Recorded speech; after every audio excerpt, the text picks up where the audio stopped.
Hello students. So we'll be starting with the pistil and megasporangium or ovule and the embryo sac studies. Okay. So the gynoecium represents the female reproductive part of the flower. So we till now we read that the male reproductive part is androecium, which was basically stamen, right? And stamen has two parts. Just revisiting some concepts. The stamen has two parts, anther and stigma, right? So now we are talking about gynoecium. Now the gynoecium, if it consists of single pistil, then it is monocarpellary. Or if it has more than one pistil, it becomes multicarpellary. So that means on the basis of carpels, if there is single pistil or carpel, although there's a difference between pistil and carpel, but still, if there is single pistil, then mono means single, carpel means in loose language we can say pistil. So monocarpellary. And if it has more than one pistil, then it's multicarpellary, right? When there are more than one, the pistils may be fused together. So if there are more than one pistils, if they're fused together, then they are known as syncarpous. And if they are separate from each other, right? I'm just making a rough diagram. Then it is called apocarpus, right? So now till now we saw five terms, not even five, six terms: megasporangium, ovule, gynoecium, which is the female reproductive part, monocarpellary, having single pistil, multicarpellary, having multiple pistils. If the carpels are fused, then it is syncarpus. If not, then it is apocarpus, right? Each pistil has three parts, right? Which are these three parts? The three parts are stigma, style, and ovary, right? Stigma is basically a receptor site where it's a landing platform where the pollen grain comes over and settles down and tries to make its pollen tube, right? The basal bulge part of the pistil is ovary, right? And the long tube between the stigma and the ovary part is called style, which the passage which pollen tube needs to cover in order to reach out to ovary. Inside the ovary, there are ovarian cavities or locules, or the places, the chambers, right, where the ovules are present. Other than that, it has placenta, which is located inside the ovarian cavity. And as you know, in human beings also, you must have heard somewhere the placenta is important for the nourishment and exchange of material, right? So it provides nourishment, hormones, and all. So that the similar kind of role is there here of placenta here as well. Now, how placentation is done inside the ovary? That means how ovules are arranged inside the ovary is also, it comes under types of placentation, which we have read in class 11. If you want to know more about it, write in comment section. Okay. Moving ahead.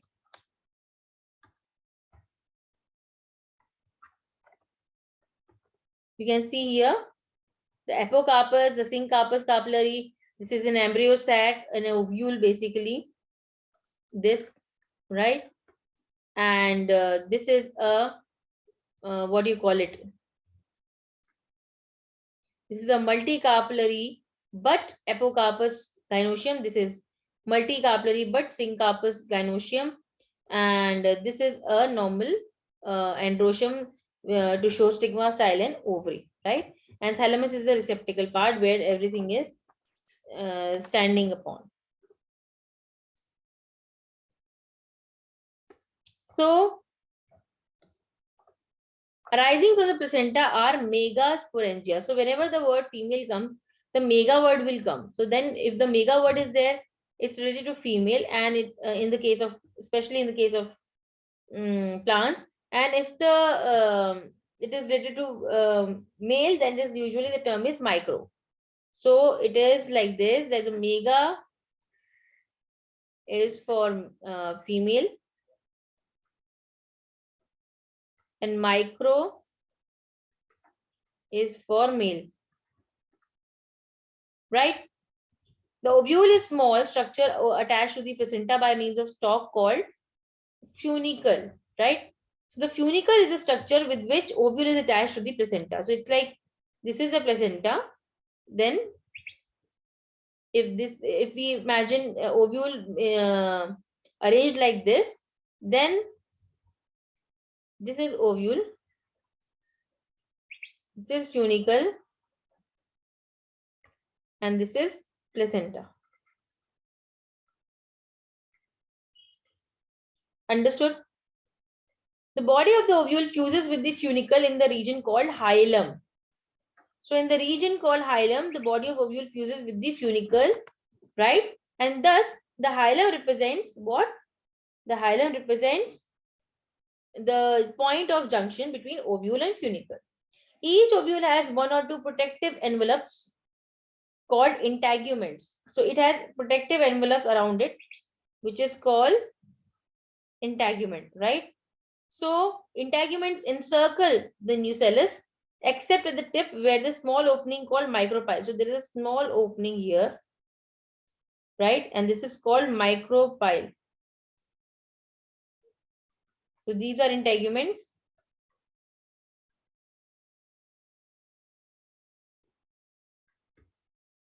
Right? So then if this is the micropyle and this is the ovule, then the opposite side of the micropyle, if this is micropyle, I'm writing with MP, then the opposite side of it will be called as clasa, right? Representing the basal part of the ovule. Now the micropyle will help the pollen tube to enter.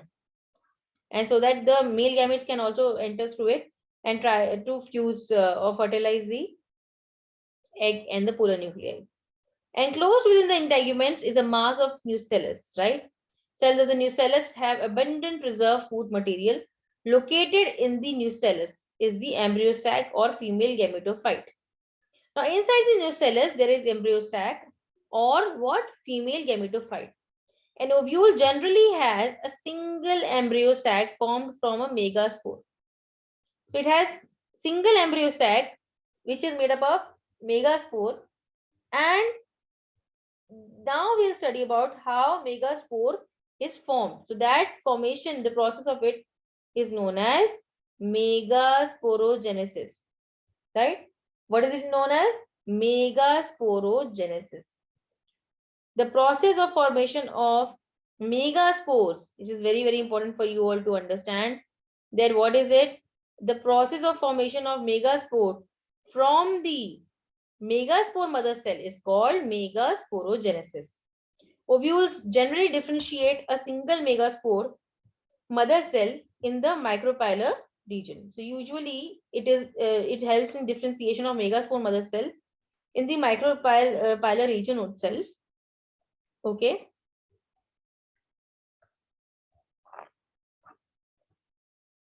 Here the whole process is written. I'll first explain you and then we'll show you the diagram.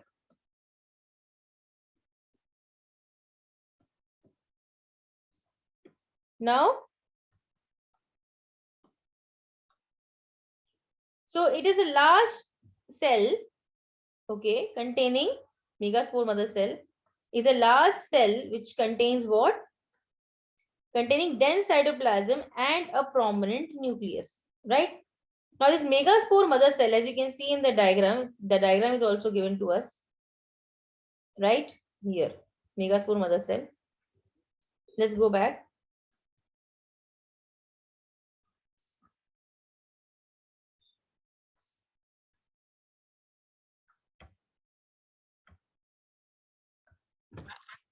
Okay, so here we can see that the megaspore mother cell is a big cell which is quite dense. Okay, it is quite dense.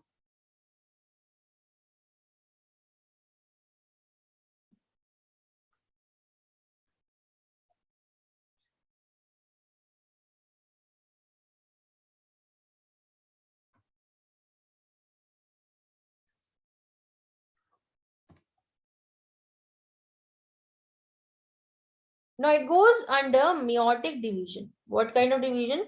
Meiotic division. What is the importance of MMC undergoing meiotic division? We know whenever the gametes will be formed, it has to be meiotic division because we want the content to be half, as other half is going to come from the other parent. So this meiosis leads to megaspore mother cell changing into megaspores, 4 megaspores. Just like in microsporogenesis, we get 4 microspores after meiosis. Now, how the female gametophyte is formed? Female gametophyte, in a majority of flowering plants, one of the megaspore is functional while the other 3 degenerate. So unlike microspores, unlike in the male, where all 4 microspores are functional, right? Here the situation is completely different. Here the functionality is only of one of the megaspore. Rest of them, that means the rest 3 of them have lost their functionality. Only the functional megaspore develops into the female gametophyte or embryo sac. This method of embryo sac formation from single megaspore is termed monosporic. So that is why we call it as monosporic development, because only one spore or one megaspore is functional and rest all degenerate. So it's a monosporic development, unlike in the case of megaspore, in the case of microspore mother cell, right?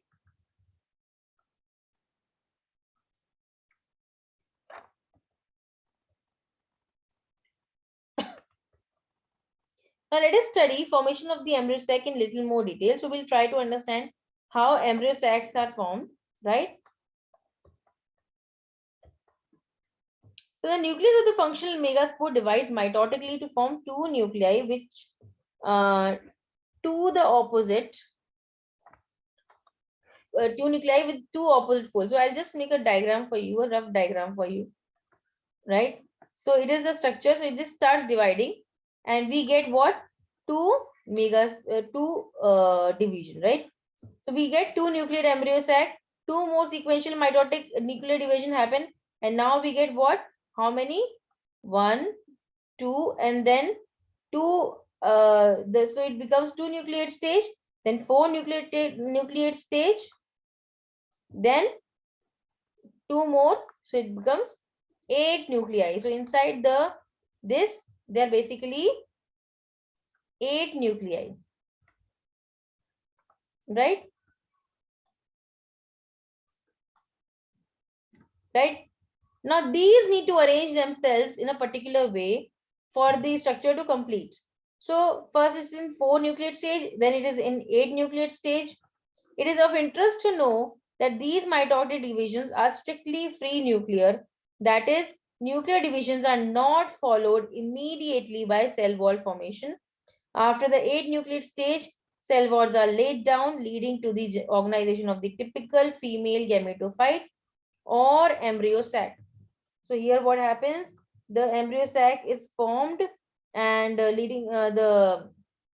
the 8 nucleate stage, the cell walls are laid down, and we get the embryo sac or the gametophyte. Observe the distribution of the cell inside the embryo sac. 6 of the 8 nuclei are surrounded by the cell walls and organized into cell, whereas remaining 2 are nuclei. That's why we call it as 7-celled, and 8 nuclei. Why 8 nuclei? Because we can see there are 8 nuclei. Why 7-celled? Because what happens is that the two nuclei in the middle, they don't form the cell wall. Rest 3 get arranged up and down, right? So it becomes 3 and 3, 6 cells, and then this large central cell. This is central cell is also counted, so it becomes 6 plus 1, 7. So it is 6 plus 1, 7. So it's 7-celled, but 8 nuclei, right?